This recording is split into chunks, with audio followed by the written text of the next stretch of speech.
So hopefully everyone can see my screen in a reasonable way now. And I don't even have my actual title to the presentation up yet. But the topic that I'm going to get into as a central topic is a analytic technique that I have, it's probably my all-time favorite analytic technique. It's called Scan, Focus, Act. And of course, I'm going to be getting into it a lot more as we proceed. But the thing that's interesting about this technique is, from my point of view, it's something that is, you know, you see kind of tools for analyzing things where you have to look at the tool and say, okay, how does that work? I need to study it. You know, I've never experienced that before. The truth with Scan, Focus, Act is it's essentially baked into all of us because it's something that we do intuitively all the time. So that what's going to be a difference in what I go through is that when you're dealing with a more complex situation, then you need to be more structured and you need to go through it in a more disciplined way. But, you know, I would say that, for example, if you think of a simple thing, like if you're out on a busy road, you don't have actually an official crossing, there's cars coming both ways and you need to get yourself, your goal is you're going to get to the other side of the road. You're effectively going to do Scan, Focus, Act. You're first going to check the surroundings around you. Then you're going to figure out on the road, before you start to execute, you're going to say, what do I need to focus on? There's a couple of particular cars. And then you're going to say, now I'm going to move towards my goal. So in a business sense, you use Scan, Focus, Act in a little bit of a different fashion than what I just described. But I think we all use it pretty much every day. And, you know, another example that gets closer to the type of thing I'm going to do today is if you have the situation which at one point in time, all of us eventually have, where, for example, you're in an organization and you realize that, you know, there's a possibility that you're not so crazy about your boss. And sometimes the only way to deal with that situation is to fire your boss. And firing your boss means you need to go somewhere else. So when you're in that type of circumstance, what you do is you do Scan, Focus, Act. You start to say, okay, I need to find a new job. You tend to start by looking more broadly about where are the places that I might be able to land. You then try to select the places that you want to focus more on. And then you tend to come down to something where you say, okay, I think I can get this moving and I can get myself in a recruiting process with these guys. And you focus on one opportunity that you intend to take through to a completion. And that's effectively another version of Scan, Focus, Act. So that's my my introduction. Even before I get into the next part of the presentation, I'll now come to the actual title screen, and I'm going to address my dog real fast.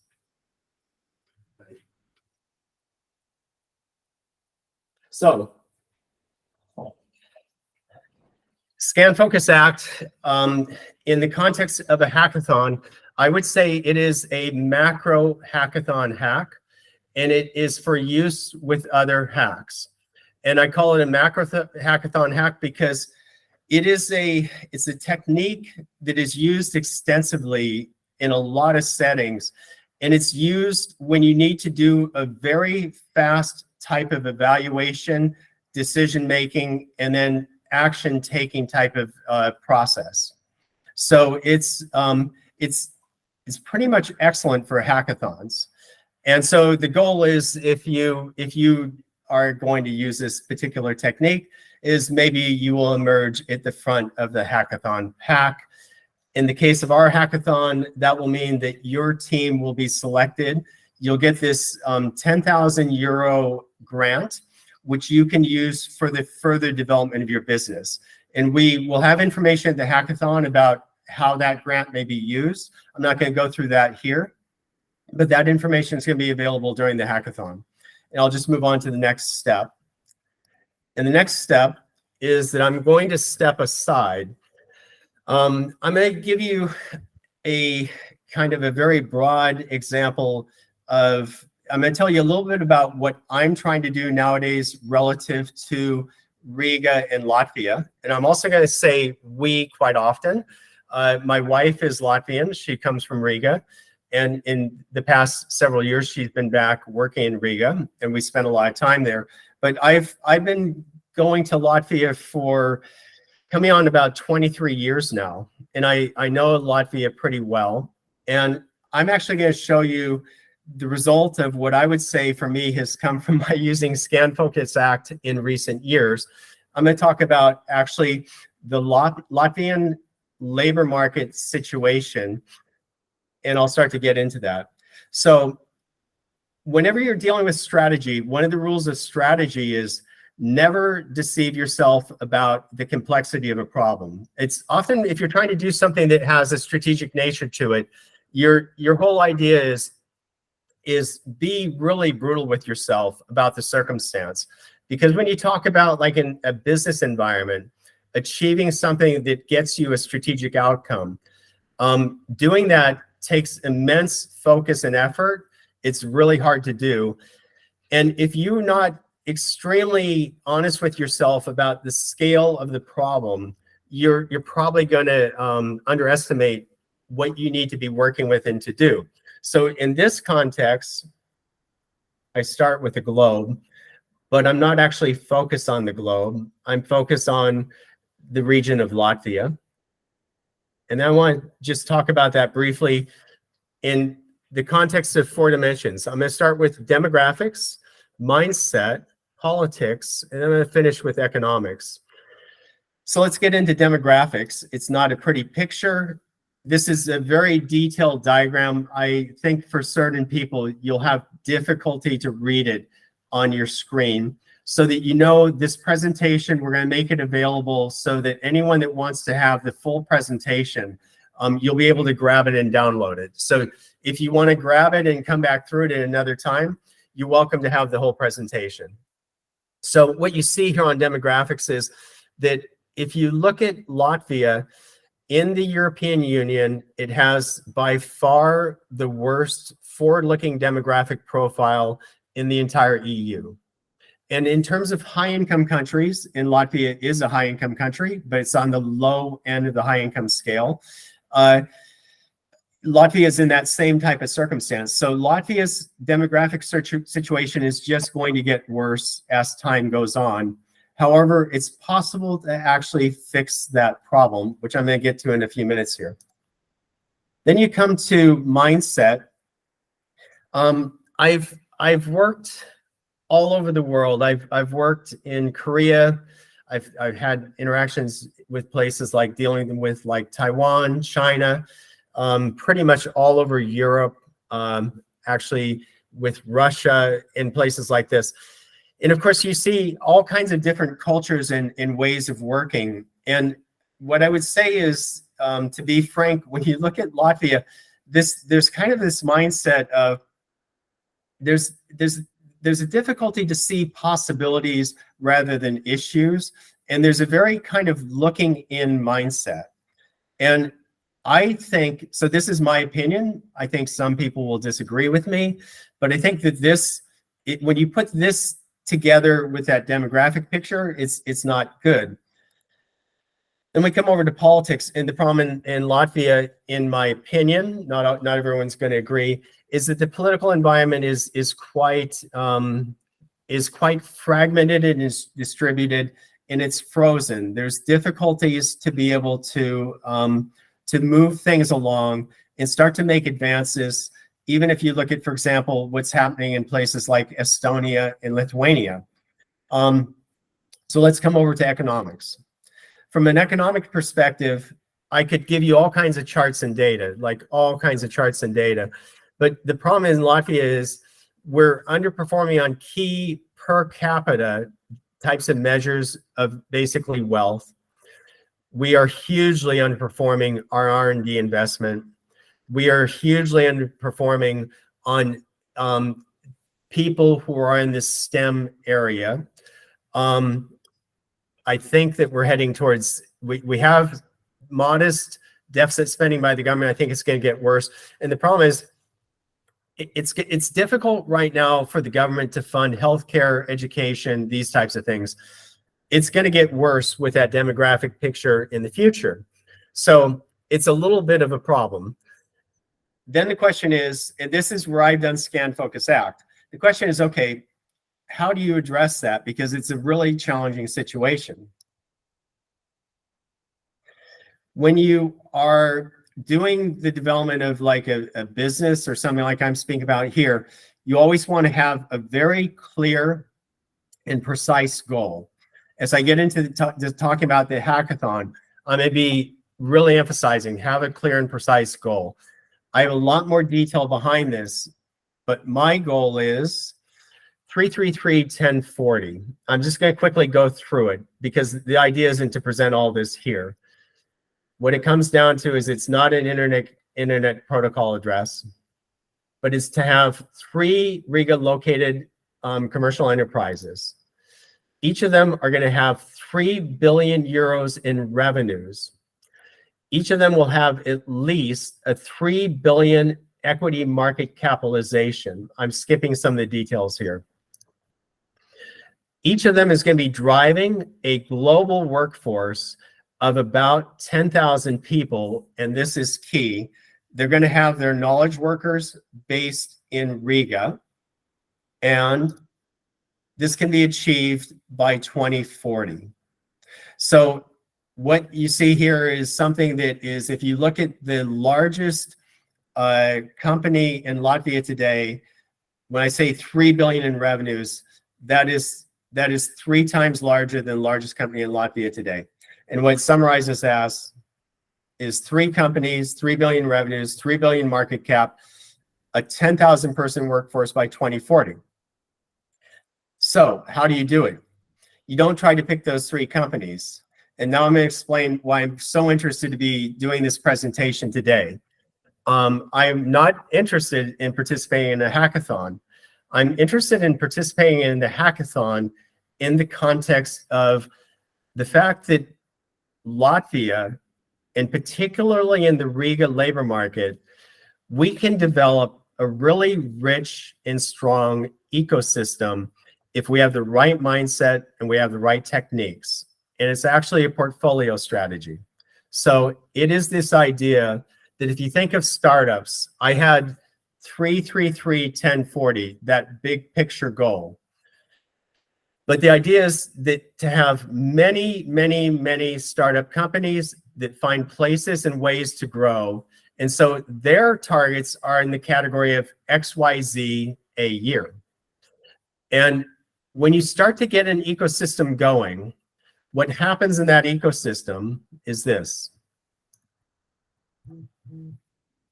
You get a huge flowering out. So if we look at the situation up in Estonia, and we consider, for example, Tallinn, this is happening in a more advanced way.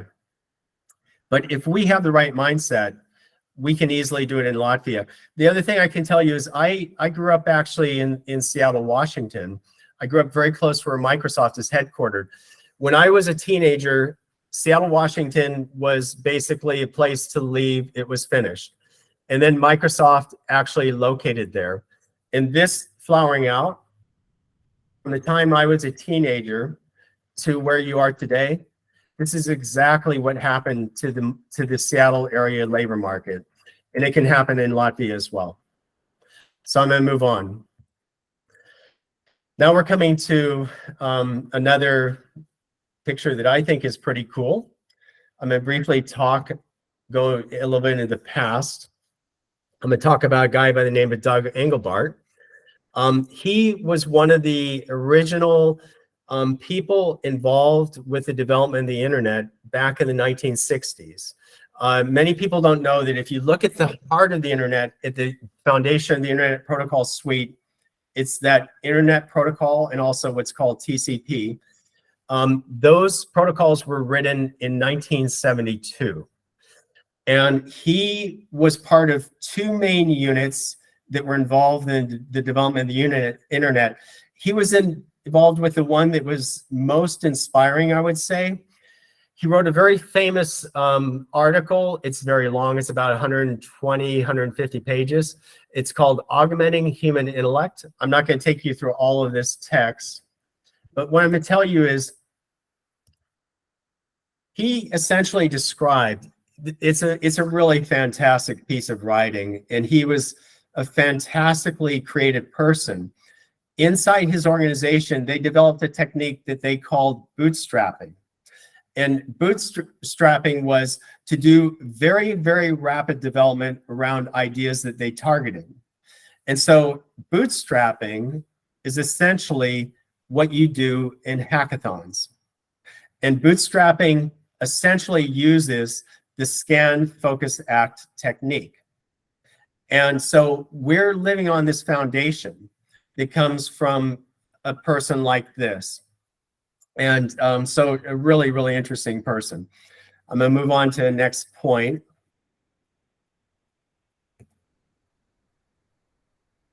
Oh, I'm sorry. I'm going to go back. I had a problem with my display.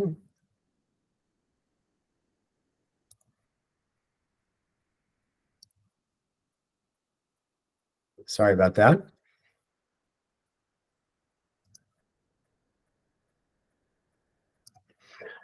I'm not so great with PowerPoint, actually. So I was going to talk about my Scan, Focus, Act presentation development team. So on my team, I started on this presentation. I didn't use Scan, Focus, Act to develop the presentation, but I time boxed myself. I started on this presentation last Wednesday morning. I wasn't able to work on it full time. I'm sorry, John, we cannot see your screen if you are sharing now. Oh, I'm sorry. Thank you. Let me get that fixed.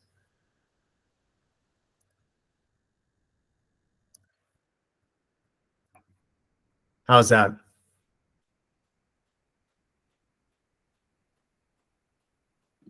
Can everyone see? Now it's okay. Now it's okay. So I was talking about my development team. So from my point of view, I'm currently the team lead, but I'm not so sure for how much longer. When you look at certain developments in technology, I would say Doug is kind of like our big picture inspiration guy. You're going to see, I'm going to give very specific examples of how to use ChatGPT in the context of Scan, Focus, Act in a hackathon. I also extensively use the Grammarly Go AI assistant, which is alarmingly powerful in what it can do. Every picture you have in this presentation comes from the latest version of DALL-E. DALL-E 3 came out just a few weeks ago. I will tell you, in the hackathon, consider looking into it, because if you go to actually Microsoft's Bing page, you can use DALL-E 3 to create graphics for free. And the graphics you can create, you're going to see examples here, they're pretty astonishing. On the top of DALL-E 3, just in the past 8 to 9 months, Adobe, in every product they have, they've gone from having no AI tools to having AI tools, powerful AI tools in every single product. And so like in Adobe Photoshop, they haven't caught up to DALL-E 3, but their product is moving fast. And so what I normally do is I first create something in DALL-E 3, and then I go over to Photoshop AI, and then I extend it in different ways. And then finally, traditional old Google search has been like our megalomaniac search supporter on the team. And I will finish by saying that I'm not intending to do any performance reviews on my team, because I don't think they want to, they're not interested in anything I have to say. So coming to generative AI, which started back in, if we go back to the 60s, we're talking about where we started with Engelbart. It reflects the leading edge of where we are today. And where we are today is it's moving very, very fast. And the only thing I'll tell you is I really strongly advise use it, because what I'm finding is during this year, my process of doing things, my work process is fundamentally changing in the speed that I can do things. The presentation I'm showing you now with the graphics and all, a year ago, I just simply couldn't do. And even some of the text and all that's in it, it just would have taken me a lot longer. So, so I'm really going to be pushing on start to use these tools. I'm going to move on to our next topic. Now we're going to actually get into our agenda for the rest of the presentation. We're going to start with discussing a goal. Then we're going to talk about flow. Then we're going to talk about process, and we're going to spend a fair amount of time on process. Then we're going to talk about toolbox. Then we're going to talk about the mega hack, which is scan, focus, hacked. This is a little bit off. I'm going to say we're going to talk about more hacks. The truth is the more hacks are blended into process and the mega hack. Then we need to have time for a dialogue. And then we're going to finish by 1930, or I'm sorry, yeah, by 8 o'clock Latvia time. So now we're going to go into goal. You're going to also see that I'm promoting that when you're trying to do innovative and creative stuff, and you're trying to set yourself apart, do things that are truly innovative and creative. And so this is a particular thing. I have 3 sons that are all adults now. Long ago, I like to write. This is something I wrote long ago, observing my sons when they were young. And it's every toddler is different, yet each toddler has a plan. All their plans are similar in this one way, though. They will advance by leaps and bounds. What is in your plan? So now we're going to get into the goal for the hackathon that takes place starting on November 10th.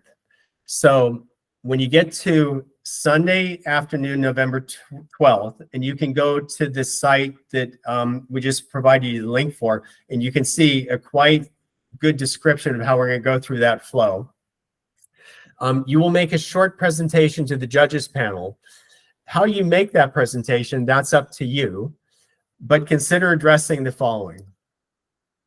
First of all, from me, my perspective, I would say be different, be different, be different.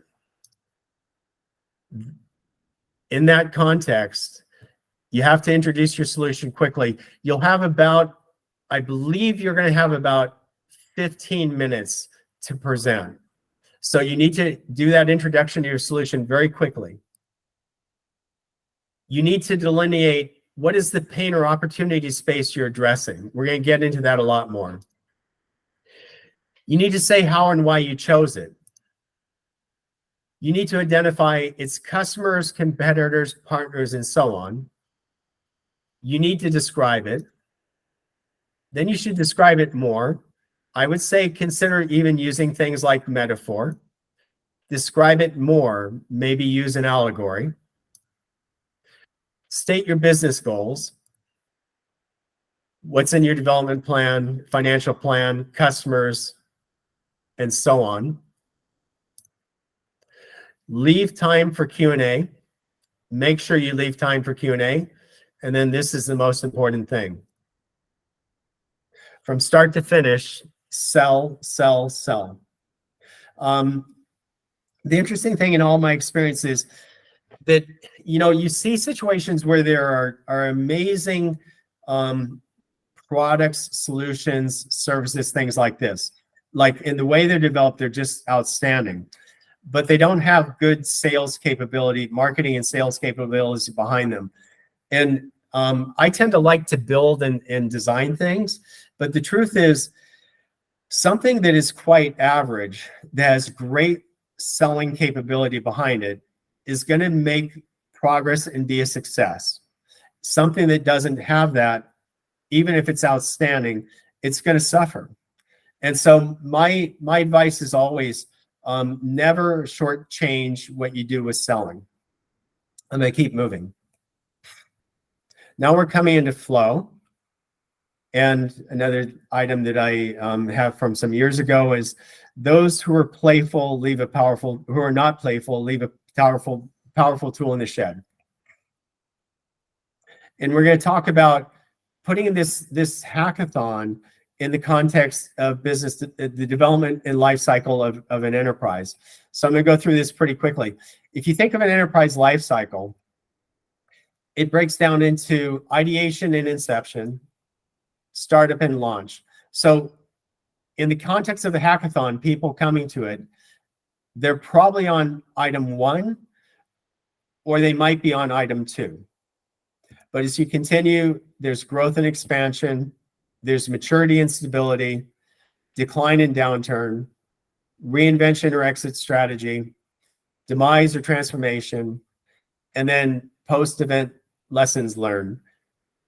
And so, to be a little bit playful, if you're a person interested in this hackathon and you are between items 3 and 8, possibly in the wrong place you are, as Master Yoda would put it. Then we look at our hackathon's life cycle. So preparation and planning, kickoff and idea generation, team formation, idea selection, development and validation, mentorship and feedback, pitching and jury evaluation, awards and conclusion, post-event lessons learned.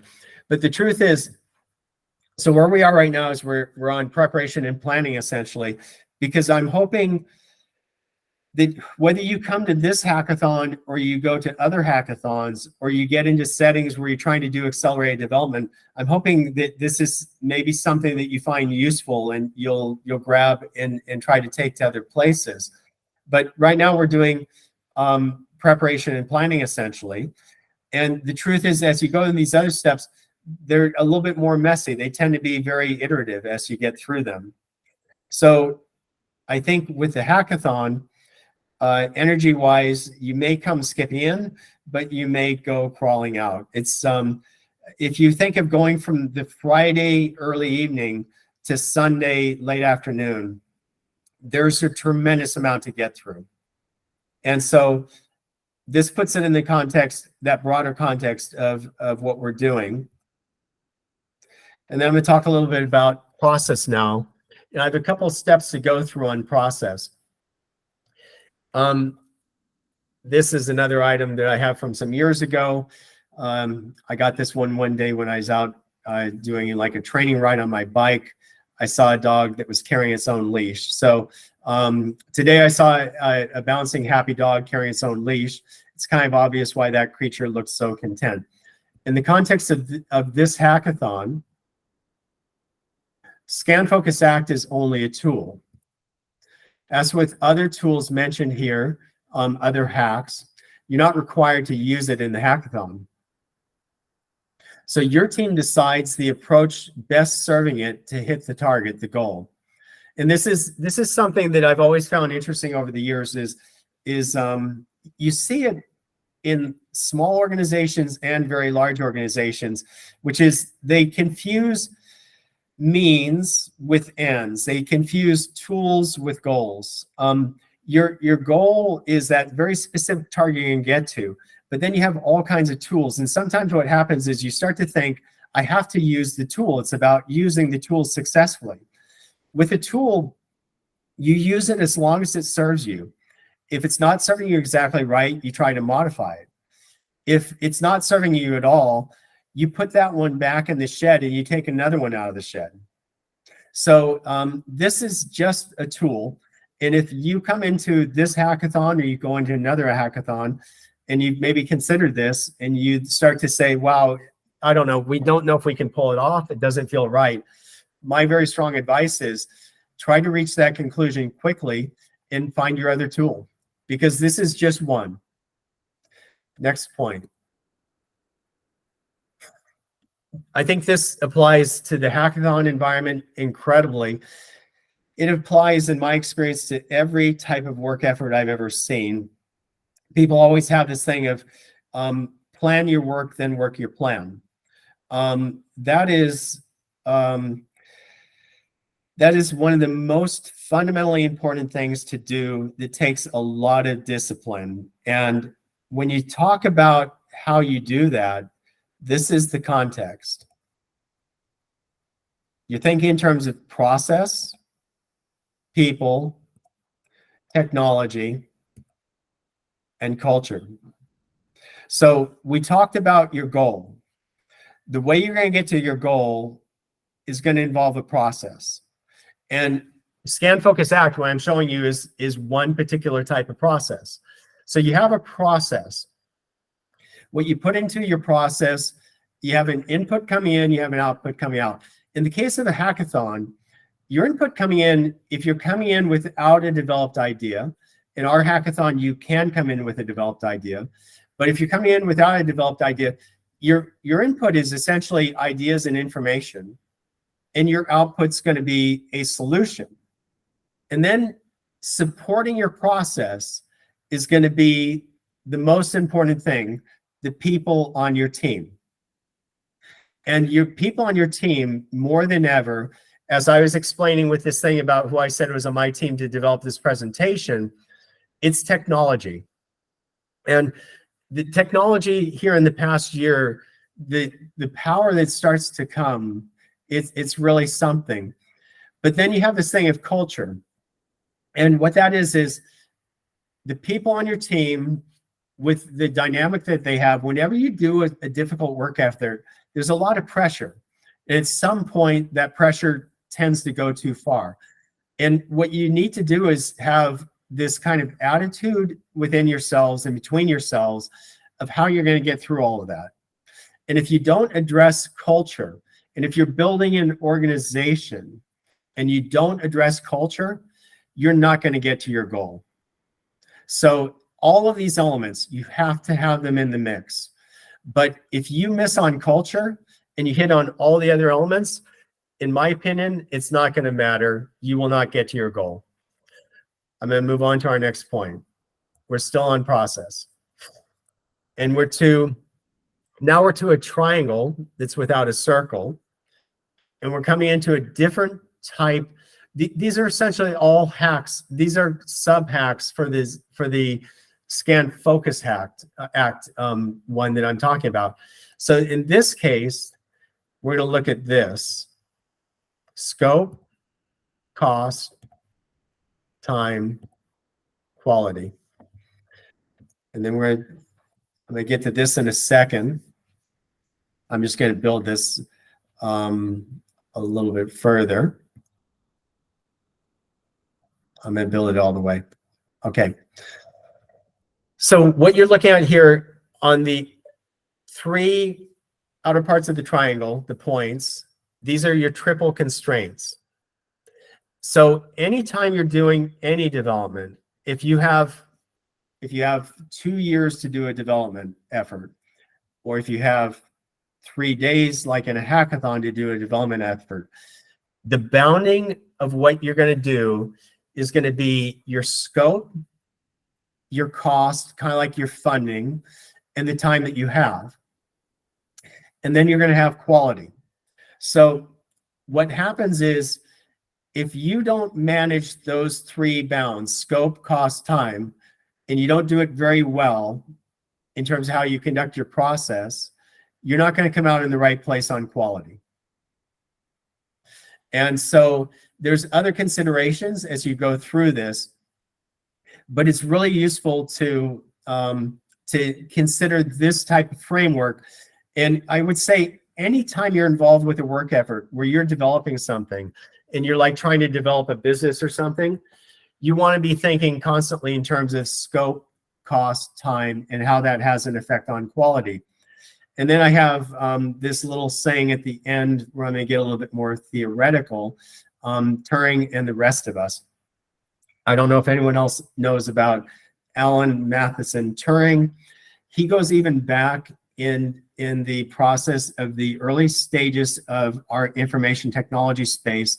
He was a huge pioneer in the area of dealing with binary computing.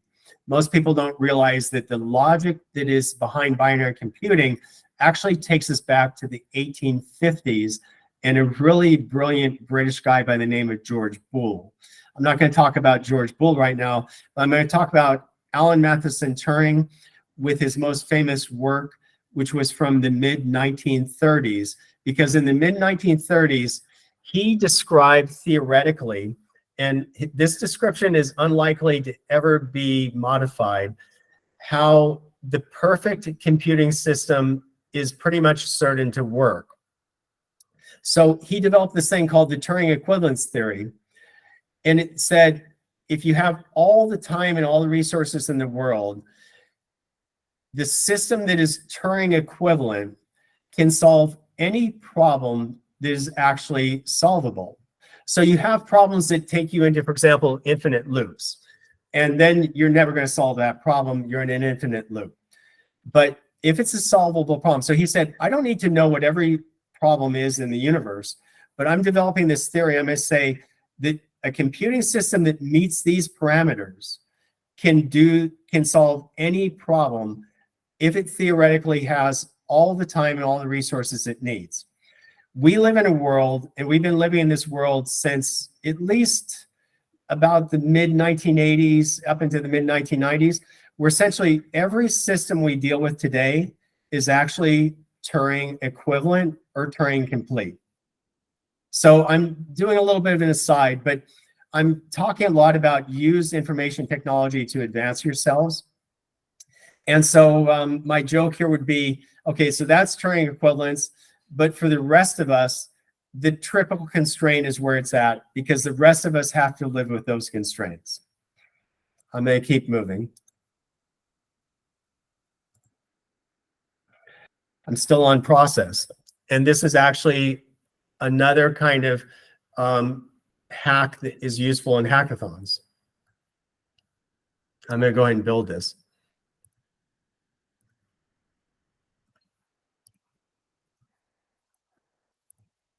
Anytime you're developing a solution and we're thinking about what you're up to there and how that's going to work, you're basically dealing with two things. It's kind of like yin and yang.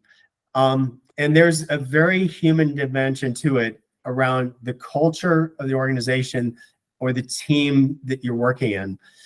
And so effective has to do, again, with, on that triangle we looked at earlier, quality or suitability. But then in getting to that through your process, you have cost and time.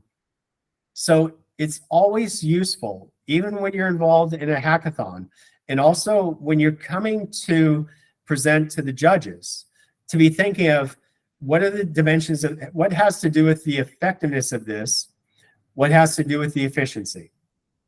I'm going to keep moving on. Okay, now we're coming into our next topic, which is toolbox. And the saying I have here is nail and hammer.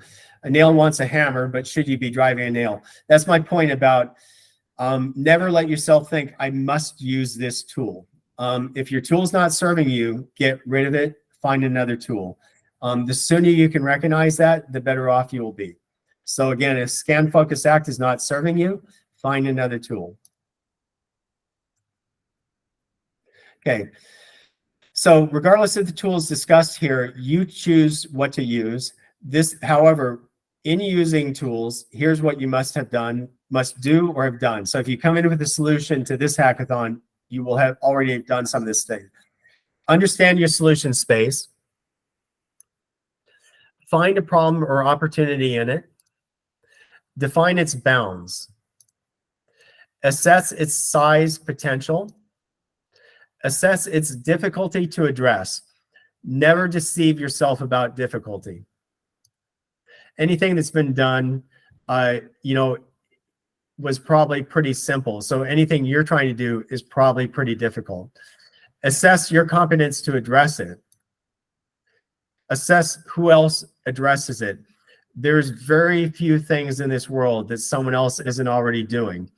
That's really not a concern, because if you find the right position and you have the right sales and marketing capability, you're still going to find a space to play. But if you think, oh, this is totally unique, highly likely it is not. Identify what you can do that is unique. In other words, what could be a differentiator? So it's not going to be a space that's not addressed, but what could be a differentiator? Describe and define your solution. Plan how you're going to create it. Determine who you're going to sell it to.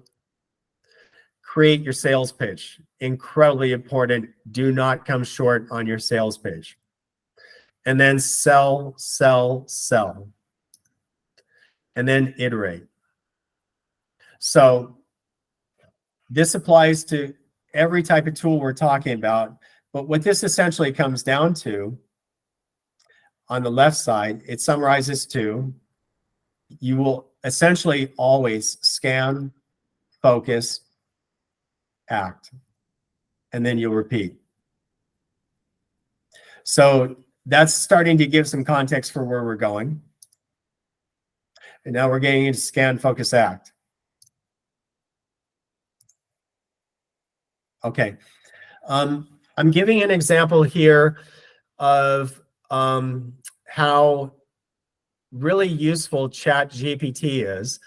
And so I'm giving you actual prompts that I used here in the past days as I was developing what you see in this presentation. I very often was developing prompts in GPT, taking those prompts over to like Grammarly AI, maybe to do some cleanup, taking those prompts over to the only graphical generating engine that I used in this case was DALL-E 3. The reason is that since DALL-E 3 came out, I'm thinking I don't see any reason to mess around with any of the others. DALL-E 3 is so amazing with what it's doing, but there's that whole process. So I'm not going to go through all the details here because I may be kind of doing a boiling down, but I went into ChatGPT and I wrote what you see here. Do you know about a rapid solution development technique called Scan, Focus, Act? Here's what I got. So I jumped a little bit ahead there. So you can give prompts to GPT and you can even tell it how much you want it bounded. You can say, I want that in one paragraph. You can say, I want that in one sentence. You can let it have free form and go as long as it likes. It won't write you an essay, but it will give you a lot of information. So none of this is from me. None of this is from any other source I've ever used. But when I go through this text, and we're not going to go through it here, it is immensely accurate. A comment I'll make about ChatGPT is anything that is in the public domain, it has good sources behind it that are kind of factual and objective. GPT is going to do really well. When you get into things that are not of that nature, it will break and you should be very careful using it. Then what I did is I said, okay, that's just too much. I went to my Grammarly AI assistant and I gave it another prompt, the one that you see here. And I got this. And that's not bad. So I wanted to boil it down because I wanted to get more to the essence.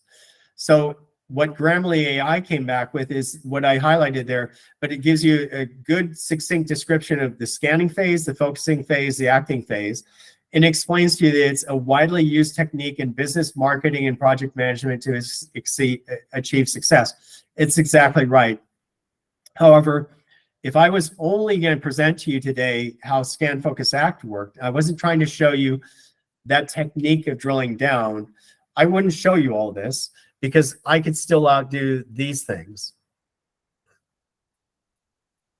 So here's my definition. Scan, Focus, Act is a problem-solving framework. It involves scanning for information, focusing on core issues, and taking action. It streamlines decision-making. That's what it is. We're going to keep moving. Okay, now we're getting into more of the essence of the method. And so what you see here is a funnel. And the thing, before I start talking about the funnel, the most important point, notice how this part of the funnel, the kind of spout is quite long. It's very important when you do Scan, Focus, Act to have a long spout. Don't make a mistake there. In the context of our hackathon, what comes in is all kinds of colors, but what's supposed to come out is supposed to be environmentally friendly and green. So in my prompt for DALL-E 3, that's what I told it I wanted. So it's a time box rapid funneling technique. You follow these guidelines using it. You input, when you input, you limit what flows in. You don't have a huge amount flow in. You have to be very careful about what flows in. You're time boxing. That outer edge, the top of what looks like almost a glass for drinking, that defines the boundary for your investigative domain. The top of the funnel, as you go beyond the edge, is where you rapidly distill what came in while staying open-minded. When you're at the scan phase, it's incredibly important. Don't try to jump to act. Trust how it's working. Don't jump to act. About the top as well, when you're getting down further from the top, you're going to want to identify about 3 possible targets. And then you want to do something very important. Go to your targets that you're going to try to sell to, such as like the sponsors of the hackathon. Go to the people who are advisors in the hackathon. Go to people, call people that you know that might be able to help you, and validate. And so start validating as soon as you can. Then you come into that bottom part of the funnel, and then you're going to focus on your targets using evaluation criteria. And then you come to the tube. So when you come into the tube, you have selected a target, you're going to develop it, and you're going to leave ample time for this. In the context of our hackathon, my advice would be for scan, use about 4 to 5 hours, time box yourself. So we're going to start, I believe we're going to start at 1700 on Friday afternoon, the 10th. So use Friday evening and maybe a little bit of Saturday morning for scan. But it would be nice to try to get through scan on Friday night, because a nice thing to do is overwhelm yourself during a scan, feel tired, walk away, sleep, and then try to get into act. Try to get into focus. With focus, you try to leave yourself about 4 to 5 hours. So let's say you did scan Friday night, you didn't get all the way through it, you came in, we're going to start at 9 o'clock on Saturday morning. You take about 1 more hour on scan. By 10 o'clock, you need to move to focus, and you want to spend 4 to 5 hours there. Then you move into act, and you want to have 10 to 12 hours on act. And what you're trying to get to is a solution that's focused on the urban environment, addressing sustainability and green. Okay, I'm going to keep going. I think I need to speed up a little bit. I'm going to skip this quote a little bit. So now I'm going to start to just explain more about scan. I'm going to give an example of the challenge that we have from the city of Riga. I'm not going to tell you a scan, focus, act solution, because that's what you're supposed to do in the hackathon. But we have a kind of big picture from this new European Bauhaus initiative, which is the text you see here. You have the specifics of an already written challenge that we have from the city of Riga. And this is actually an extract from that challenge. And the key is you want to time box yourself. And I'm going to just quickly give an example of a ChatGPT prompt. So you can write a prompt.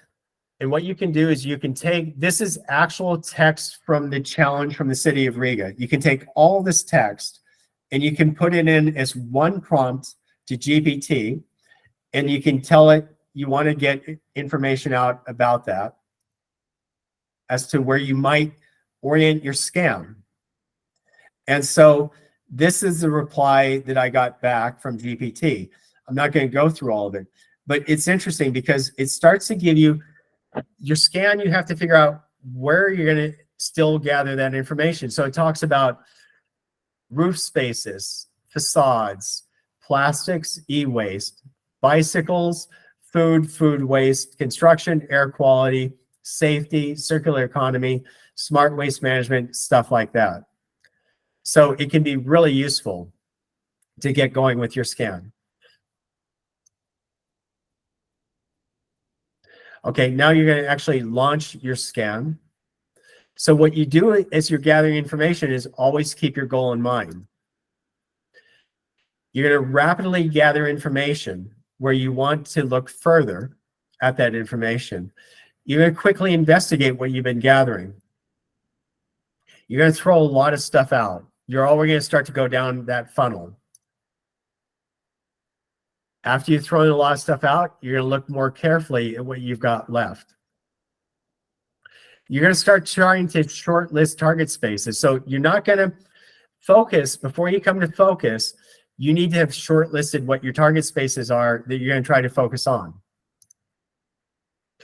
You'll test it with the city of Riga.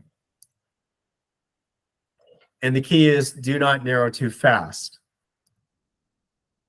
So now the question you get into, if you're not so experienced with this, is, okay, you know, how am I going to start to move towards focus? You know, I have to start to come up with my candidates. I went into DALL-E and I said I wanted something that showed me the idea of an extended value chain in an industry. And there's no need to try to read the text. Some of the text that came up with is just nonsense. But what's interesting in this diagram is notice all the little circles. And this is another hack that I think is extremely useful and important that I'm going to come to. So if you think of those circles and you think of what you're trying to do, anytime you're trying to start a smaller type of activity or enterprise, develop a smaller type of solution, in one way or another, you're trying to do this. You're trying to do what I call a core competency carve out.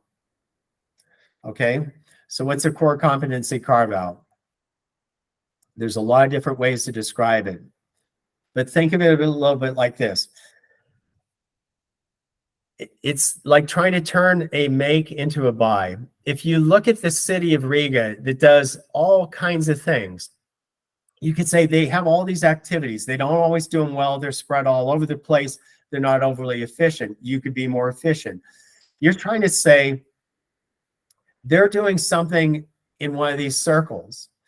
What I can do, if I become focused there and I become very capable there, I can come to them with a value proposition. And I can say, look, the reason you should turn it over to me is because I have a very strong business case and I'm going to be very competent at this. So you're going in, you're trying to find in our solution space around like the context of our hackathon, you're trying to find where you can do a carve out that you can focus on. And you're essentially trying to turn a make into a buy. When you look at trying to compete in a different context with like a really big company, you say, how do smaller organizations compete with big companies? It's really not that hard. Big companies prosper due to different characteristics. They tend to be more slow moving and more bureaucratic. Even some of these really big technology types of companies have these problems. So a nimble actor, what they do is they come in and they do a core competency carve out. And they start to go to the customers of those big companies and say, look, I'm just going to tell you, I can do it for less money. I can do it better. Give it to me. And those spaces are everywhere to operate in. But you're essentially, like in our hackathon, you're trying to find where can you do a core competency carve out. There's a version of like turning a make into a buy. So instead of someone else is already doing it for themselves, you're going to develop it and you're going to sell it to them. They're going to buy it from you.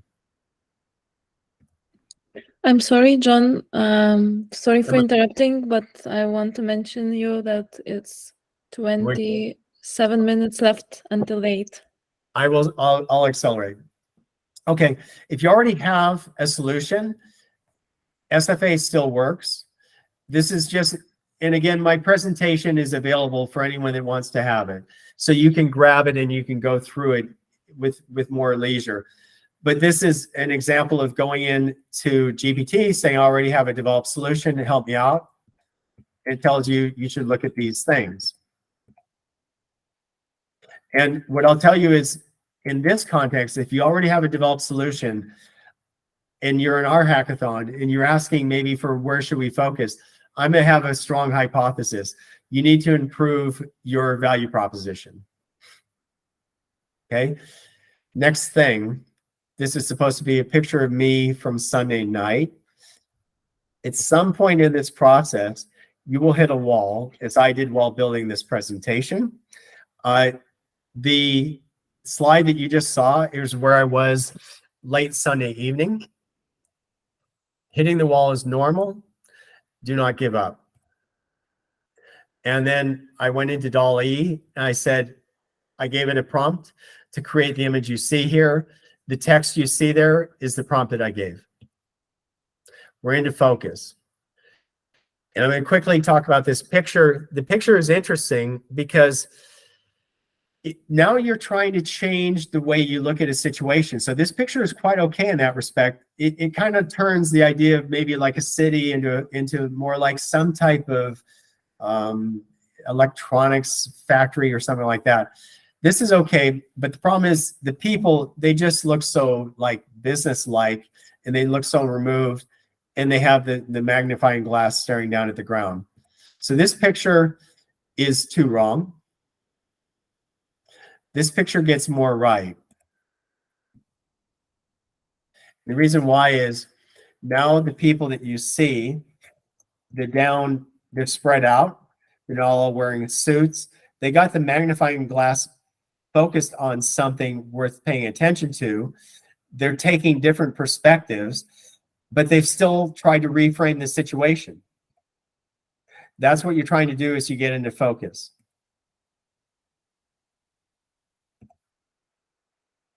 And then I'm going to move us along.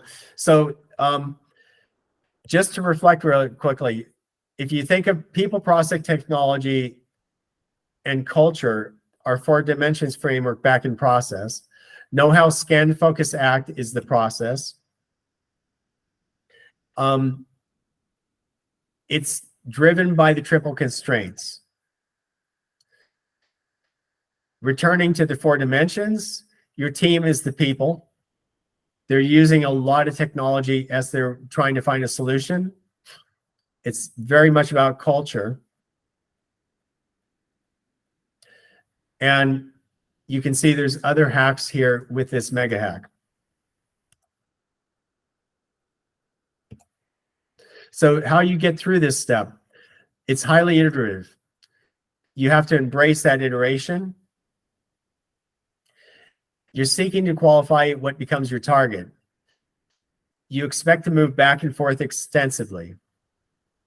You will drop a candidate if you suddenly realize a candidate we brought in, it's no good. Just replace it. Get another one.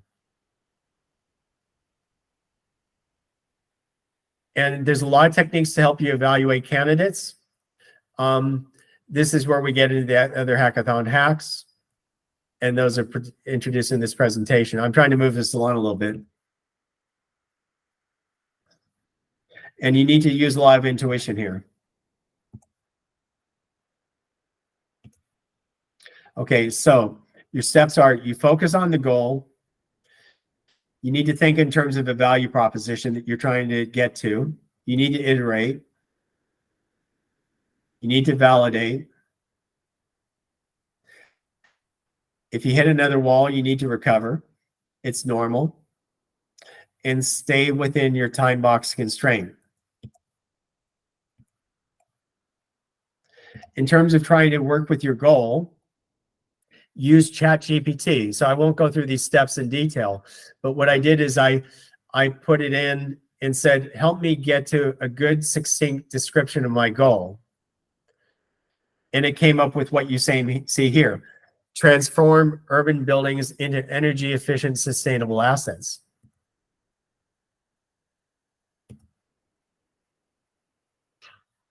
And then I thank it for the help. I use Grammarly AI Assistant as well, actually. Now we're going to get to value proposition. So I used ChatGPT and I asked, tell me, here's what I'm trying to do. I said, I'm focused on this. Help me think about what needs to be in my value proposition. And I got all of this. And it's not bad at all. So when you come to addressing a value proposition, you need to think in terms of these contexts.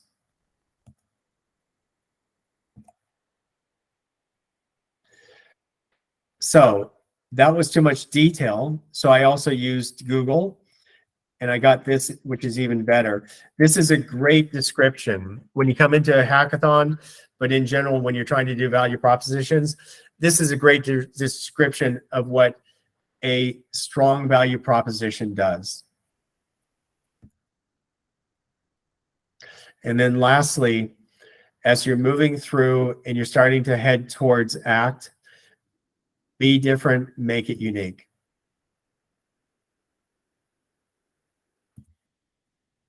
In terms of behavior, concentrate on the challenge, know your team's goals, know what your value proposition is going to have to contain. This is how you know where to take yourself with where you're going to select how to act.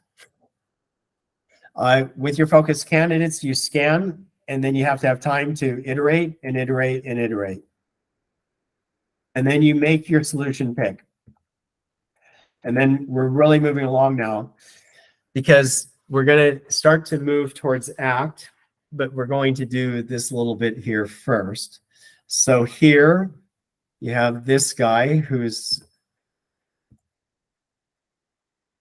crouching down, and then he's going to need to jump. The guy turned into a younger woman. She's flying.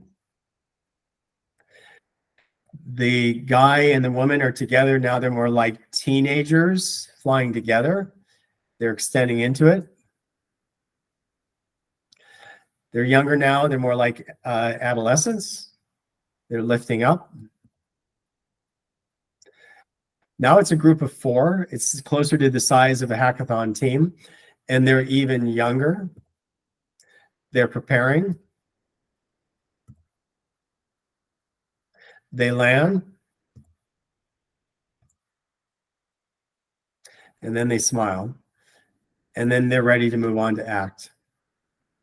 When you get to ACT, I'm going to put it in this context, and I'm going to focus a lot on selling.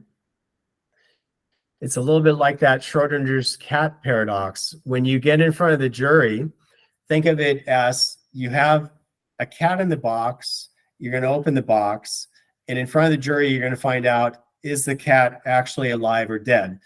The paradox in physics is the cat is both alive and dead until you try to look in the box. So the idea here is that when you open the box in front of the jury, your cat's going to be alive. So you need to you have to have time to describe your cat or dog, if you prefer, to then keep it alive. So we've reached the ACT stage. This means we soon will actually finish with our start. We're almost done. You want to divide your ACT time into 2 parts. You want to have about 5 to 6 hours to describe your creature. You need to have 5 to 6 hours to make your sales pitch that's going to keep your animal alive. And so you don't want to come up short on keeping your animal alive.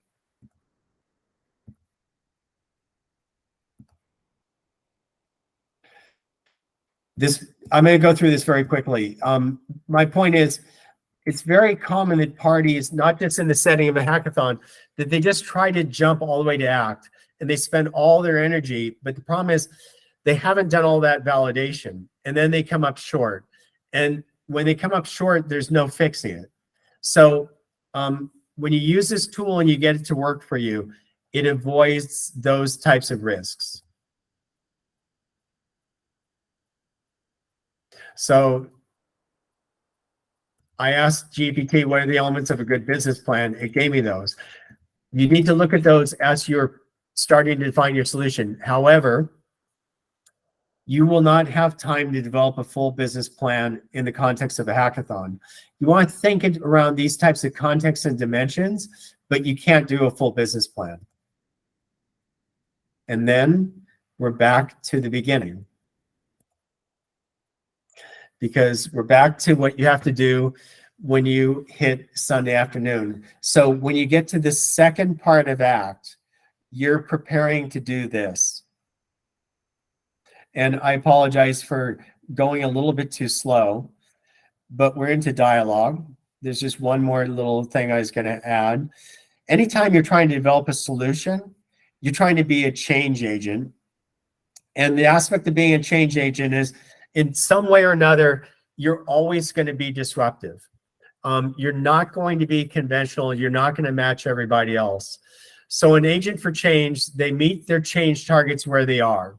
Like when you're dealing with a customer, you have to connect with the customer where they are, but they never go native. Because change and discomfort, they're just basically close friends. That's the end of my presentation. Now we have time for any question and answer.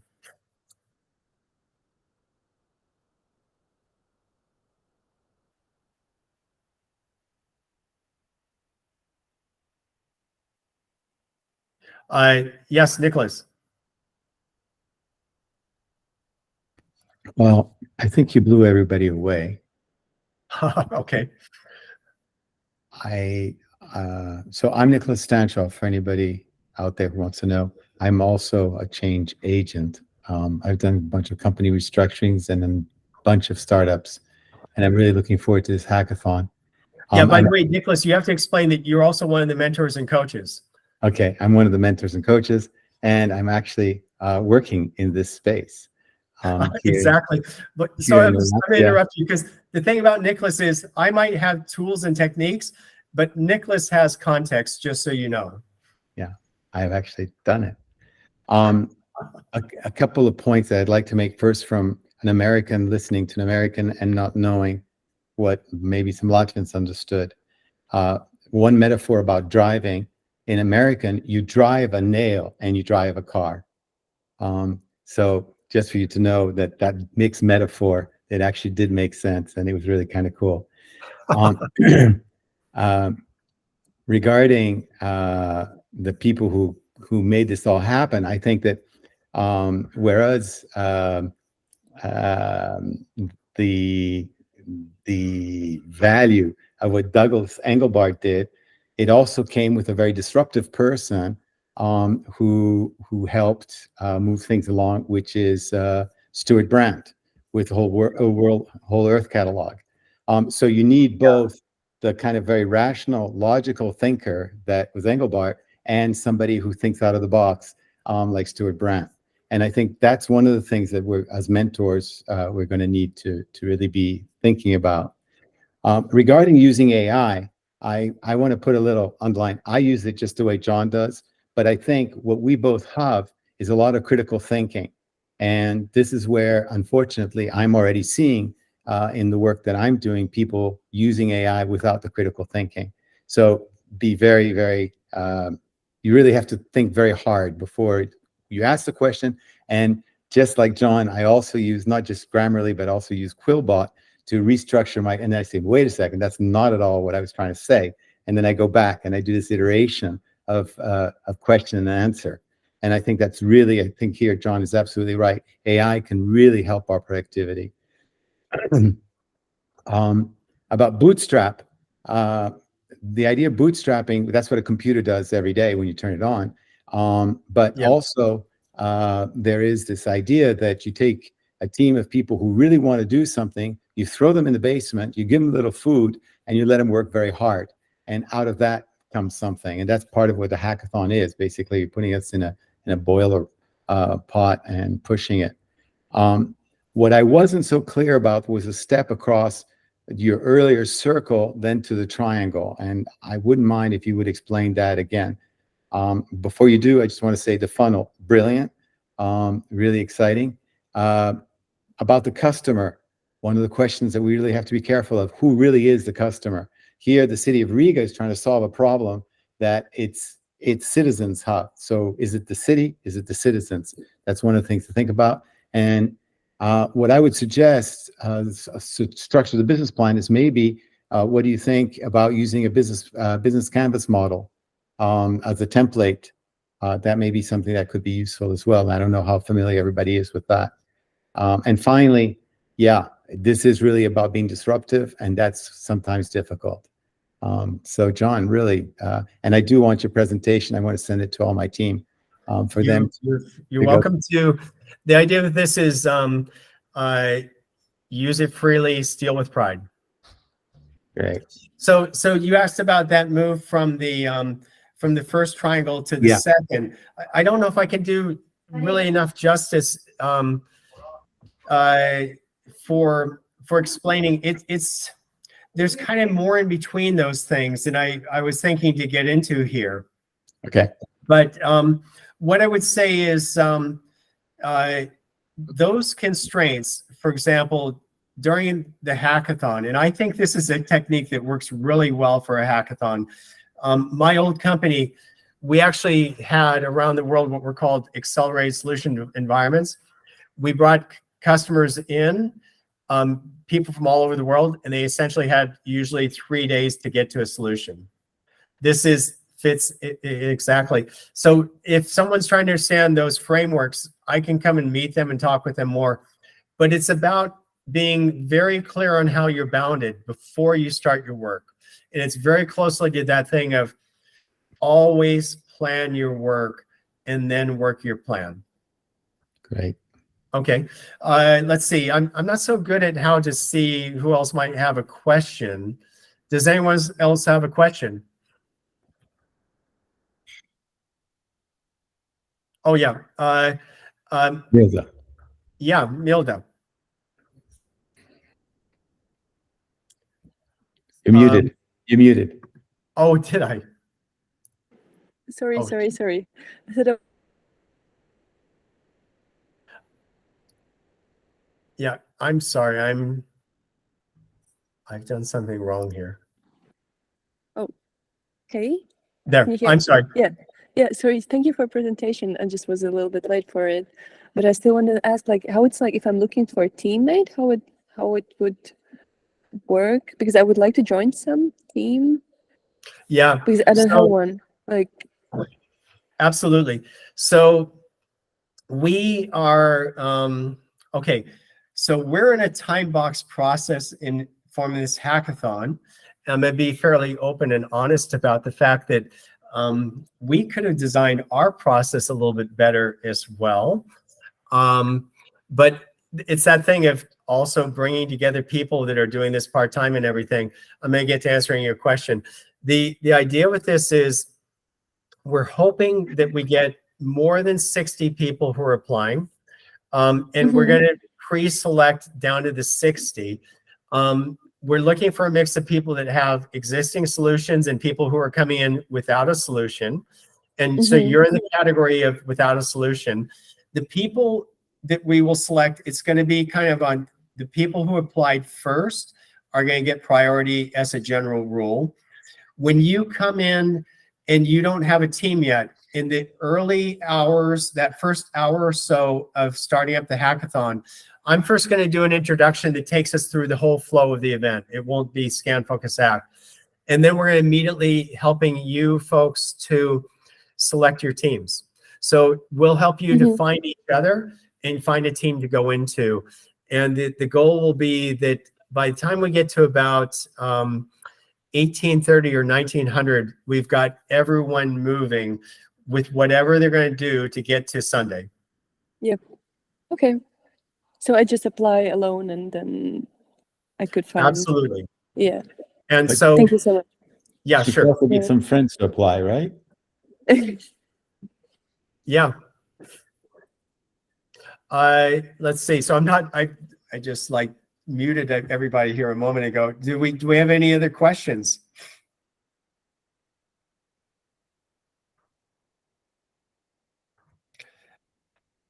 Yeah, hopefully I'll do it right this time. I can unmute myself. It's okay. John, hey, thanks for the great presentation. Really appreciate it. In your presentation, multiple times you mentioned the fact that you should sell. But what does it really mean to sell a product? To present it well, or know your product in and out, or how to go about it? What's your thoughts on the matter? Okay, so that is an absolutely outstanding question, and I'll try to hit the most important points. It's something I should have said as I was going along, but I was starting to not manage my time.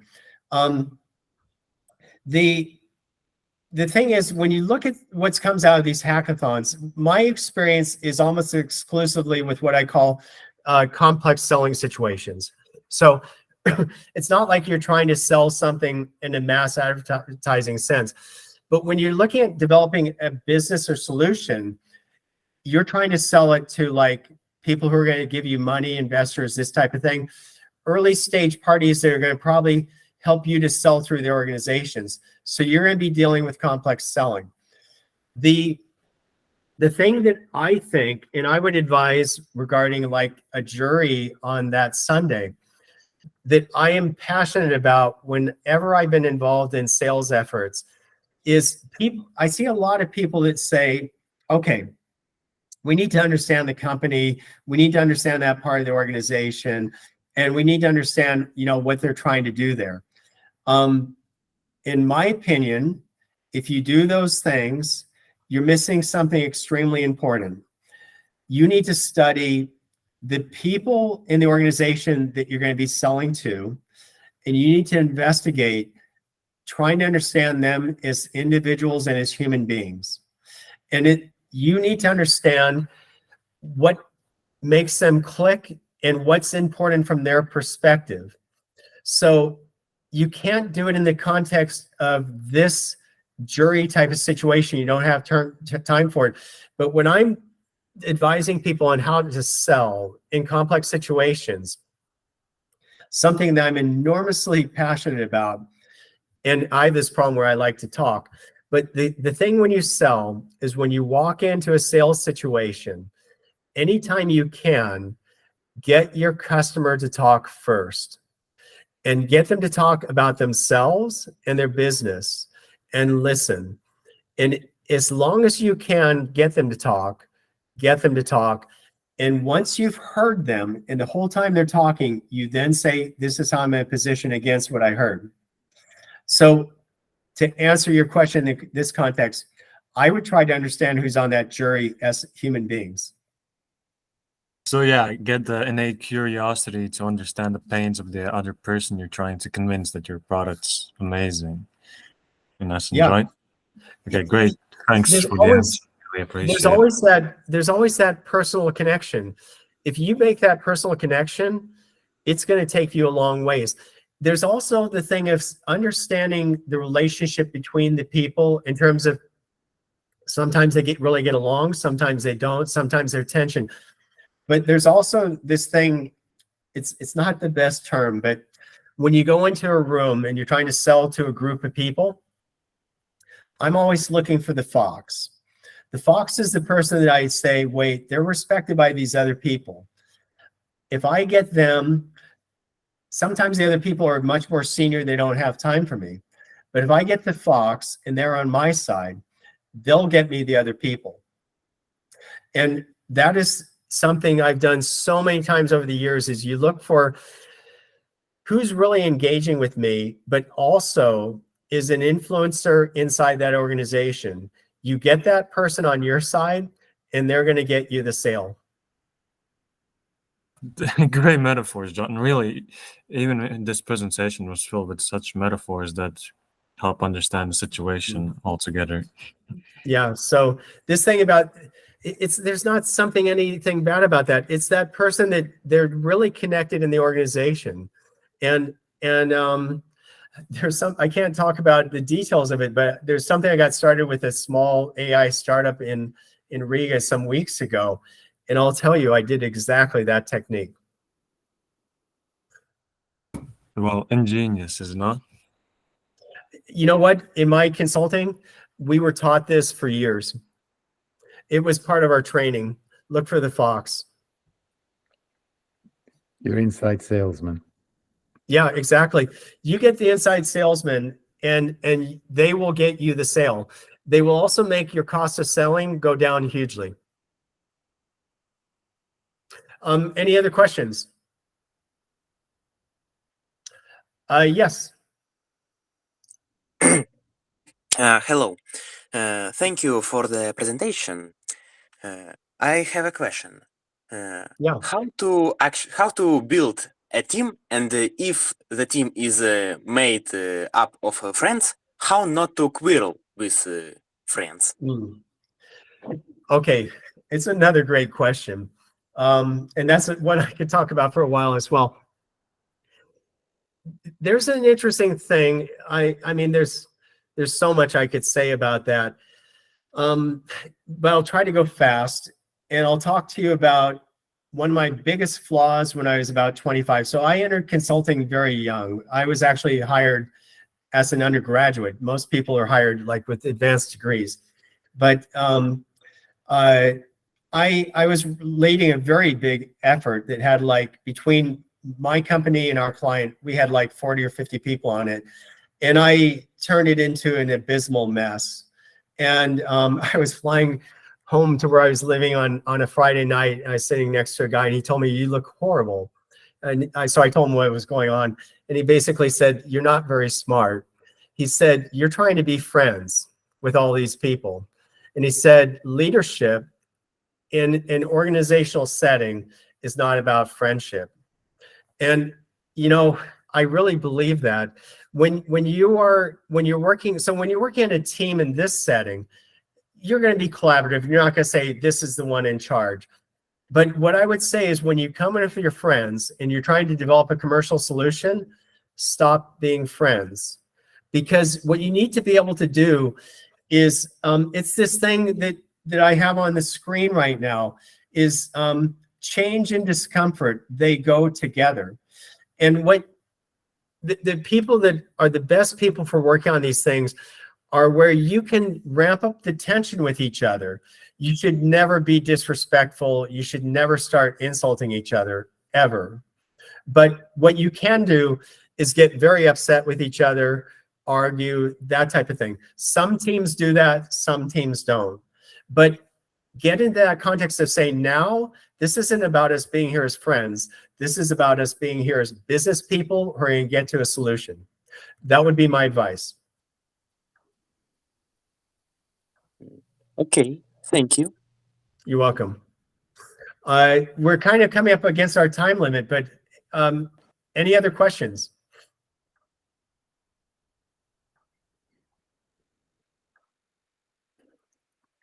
I'm going to take us to my final screen.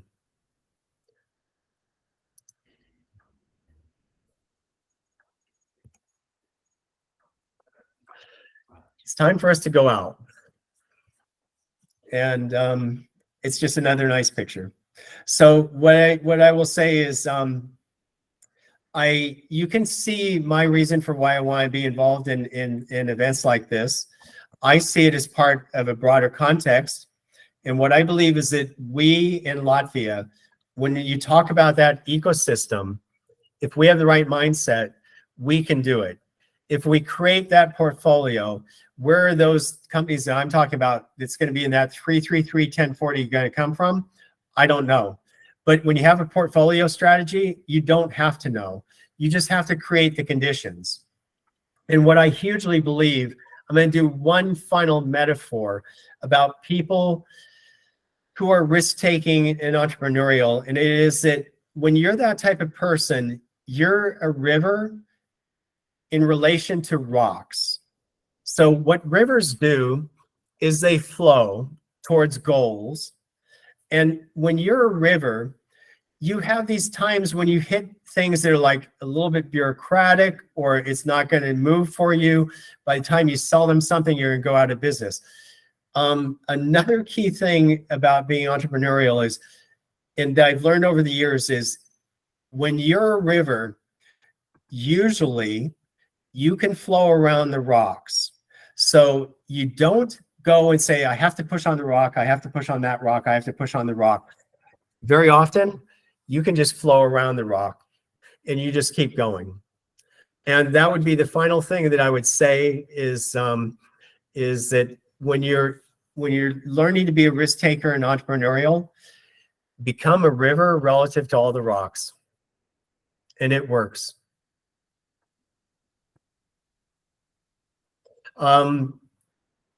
I think we're at the end of the session. I'm going to stop sharing. I'm going to say, I mean, I have to say, I just hugely appreciate that I had the opportunity to speak to everyone. So I always talk too much. I apologize for that. I hope you enjoyed the presentation. So thank you.